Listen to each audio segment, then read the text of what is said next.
activo que participa en misiones de paz de la ONU. 6.402 civiles asesinados premeditadamente durante 7 años. Ese es el número de víctimas a manos de miembros de un grupo armado legal activo que participa en misiones de paz de la ONU y en maniobras conjuntas de la OTAN. No lo decimos nosotros, lo dicen las autoridades judiciales del propio país al que pertenece. Podría ser uno de los mayores escándalos internacionales de la historia reciente, pero los escándalos no dependen tanto de los hechos en sí, sino de quién y cómo se presentan. Y hay gobiernos que pueden permitírselo sin ser acusados en parlamentos europeos, sancionados por grandes potencias, ni apartados de la llamada comunidad internacional.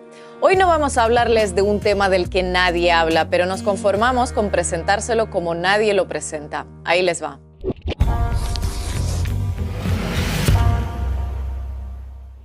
La Jurisdicción Especial para la Paz de Colombia, JEP, acaba de revelar que solo entre 2002 y 2008 el ejército asesinó a 6.402 personas que no participaban en el conflicto armado. Ojo, no hablamos de muertos por fuego cruzado, por error o tomándose la justicia por su mano. No, sino de algo todavía peor. Las víctimas eran seleccionadas premeditadamente entre la población y ejecutadas a sangre fría por los militares, que después las presentaban como guerrilleros caídos en combate. De esa forma fingían cumplir con las cuotas establecidas de insurrectos dados de baja y a cambio recibían ascensos, recompensas en metálico y hasta días libres.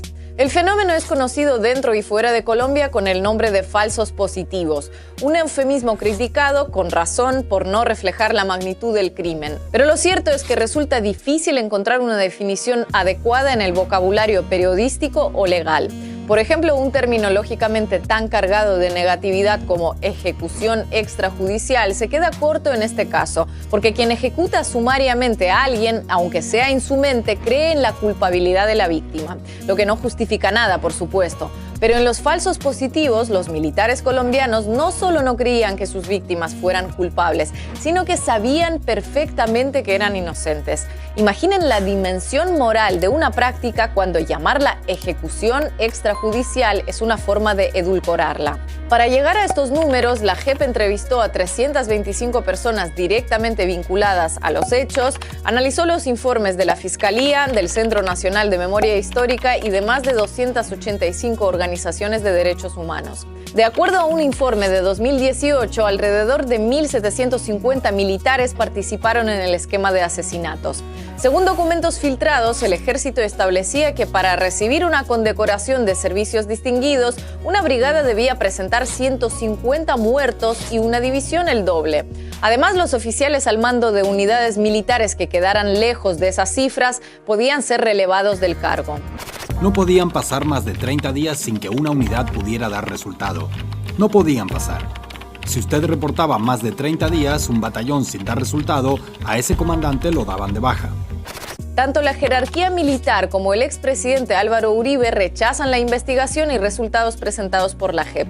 Para el también ex senador, el informe tiene como principal objetivo desacreditarlo, debido a que el texto se centra exclusivamente en su periodo de gobierno.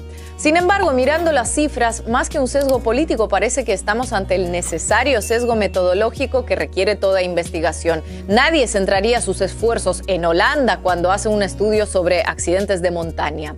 Y la realidad es que entre 2002 y 2008, los primeros 6 años de Uribe como presidente, se registraron 4 de cada 5 de los falsos positivos de los que se tiene constancia.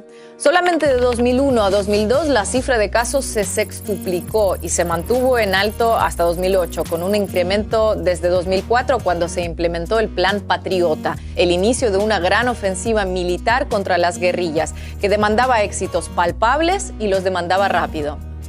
Cuando el general Mario Montoya hacía los programas radiales en que se refería a todas las unidades, en sus instrucciones es: a mí no me vayan a reportar heridos, yo lo que necesito son muertos en combate y litros de sangre. Y a usted lo medían por eso.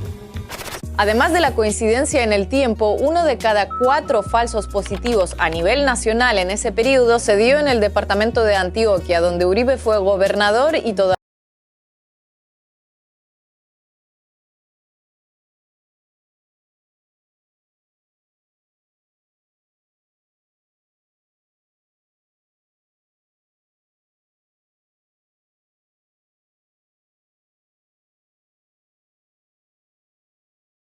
todavía hoy mantiene su principal bastión social. De modo que más que una obsesión de los investigadores por encontrar datos contra Uribe, pareciera que cada dato que se encontraban estaba relacionado de una u otra manera con Uribe. Ante la abundante evidencia sobre el incremento de falsos positivos durante su mandato, el expresidente se defiende diciendo que ningún militar lo ha acusado de dar directamente la orden y que durante su gestión 27 oficiales fueron apartados por estar presuntamente involucrados en esas ejecuciones. El que fuera su ministro de Defensa durante 3 años, Juan Manuel Santos, no solo no aprovechó las revelaciones para entonar algún tipo de mea culpa o asumir alguna responsabilidad, sino que sintió que era un excelente momento para sacar pecho. A raíz del informe, el también expresidente se atribuyó a haber investigado, destapado y acabado con los falsos positivos. Y si bien no puede negarse que desde 2008 se produjo un brusco descenso, fingir desentenderse cuando fue el máximo responsable de las Fuerzas Armadas justo durante la cresta de ola de casos es algo que por lo visto solo puede permitirse un premio Nobel de la Paz. Así que parafraseando un refrán muy conocido, parece que a las victorias militares nunca les faltan padres, pero los crímenes de guerra son siempre huérfanos. Pero entonces, suponiendo que ni los entonces presidente de la República y ministro de Defensa respectivamente sabían nada de lo que hacían las Fuerzas Armadas, ¿quién dio la orden?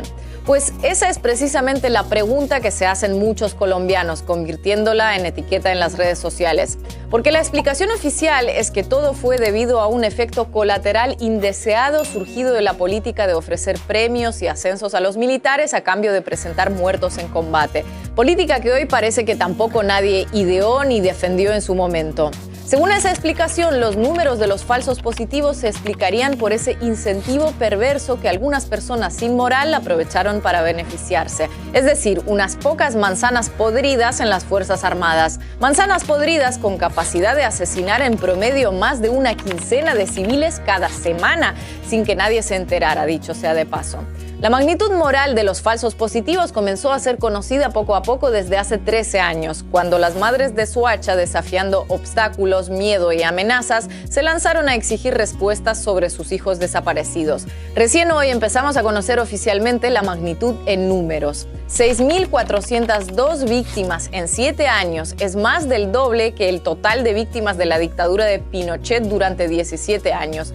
Más del triple de las que causó el IRA en casi 30 años de conflicto armado con el Reino Unido.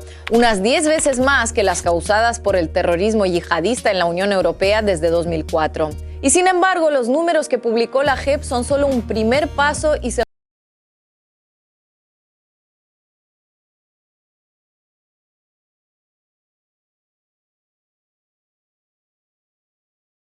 seguramente se queden cortos.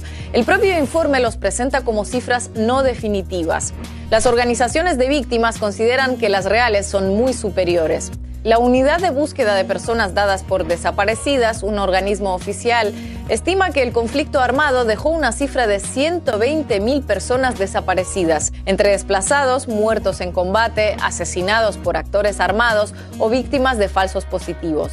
A la inmensidad de las cifras se suma la sensación de impunidad entre muchos colombianos. Aunque se han producido numerosas condenas de militares involucrados en estos hechos, estas se combinan con polémicos ascensos como los de 2 brigadiers generales a mayor general a finales de 2020. Ambos comandaron batallones en la misma época y zona donde se llevaron a cabo decenas de ejecuciones de civiles posteriormente presentados como guerrilleros dados de baja. Así, la Jurisdicción Especial para la Paz en Colombia todavía tiene mucho trabajo por delante. Los falsos positivos son apenas uno de los crímenes del conflicto en los que trabaja y el ejército colombiano apenas uno de los protagonistas de sus investigaciones. La cúpula de las FARC ya fue imputada por la JEP por su responsabilidad de mando sobre los abusos cometidos sobre miles de secuestrados durante el apogeo de la guerra. No es un supuesto sesgo lo que convierte sus informes en polémicos. Es que con cada revelación que comprometa el discurso y la verdad oficial en torno a un conflicto armado largo y especialmente deshumanizado, no solo se incomoda a quienes hicieron de la guerra su razón de ser política, sino especialmente a quienes lo siguen haciendo.